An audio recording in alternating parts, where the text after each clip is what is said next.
தடிமன் 2 மீட்டர், உள்புற ஆரம் 6 மீட்டர் மற்றும் உயரம் 25 மீட்டர் உடைய ஒரு உருளை வடிவ சுரங்கப்பாதையின் உள் மற்றும் வெளிப்புற பரப்புகளுக்கு வர்ணம் பூசப்படுகிறது. 1 லிட்டர் வர்ணத்தை கொண்டு 10 சதுர மீட்டர் பூச முடியுமானால் சுரங்கப்பாதைக்கு வர்ணம் பூச எத்தனை லிட்டர் தேவை? 1 லிட்டரை வச்சு 10 சதுர மீட்டர் வர்ணம் பூசுகிறாங்க. அப்போ இந்த சுரங்கப்பாதை இருக்கு இல்லையா, இந்த சுரங்கப்பாதை மொத்தமாக வர்ணம் பூச எத்தனை லிட்டர்கள் தேவை, எத்தனை லிட்டர் வர்ணம் தேவைன்னு தான் கேள்வி.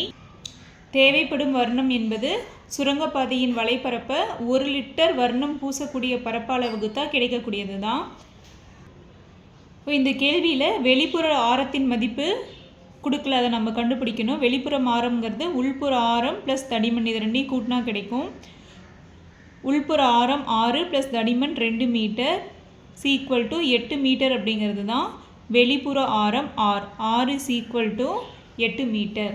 இந்த சுரங்கப்பாதை அப்படிங்கிறது என்ன வடிவில் இருக்குன்னா உள்ளிடற்ற உருளையின் வடிவத்தில் இருக்குது. இப்போ சுரங்கப்பாதையின் வலைப்பரப்பு எதற்கு சமமாக இருக்குன்னா உள்ளிடற்ற உருளையின் வலைப்பரப்பிற்கு சமமாக இருக்கு. உள்ளிடற்ற உருளையின் வலைப்பரப்புக்கு ஃபார்முலா 2πr + r × h. 2 × π மதிப்பு 22/7 × கேபிட்டல் R 8, ஸ்மால் r 6 × உயரம் 25. 2 × 22/7 × 8 + 6 14 × 25. 2 7 14.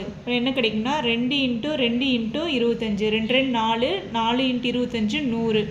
100 × 22 = 2200 சதுர மீட்டர் தான் சுரங்கப்பாதையின் வலைப்பரப்பு. தேவைப்படும் வர்ணம் ஈக்குவல் டு சுரங்கப்பாதையின் வலைப்பரப்பு 2200 சதுர மீட்டர் / 1 லிட்டர் வர்ணம் பூசக்கூடிய பரப்பு 10 மீட்டர் ஸ்கொயர்டு. இதை வகுத்தா 220 லிட்டர் கிடைக்கும். இப்போ இதுதான் சுரங்கப்பாதைக்கு வர்ணம் பூச தேவைப்படும் வர்ணம்.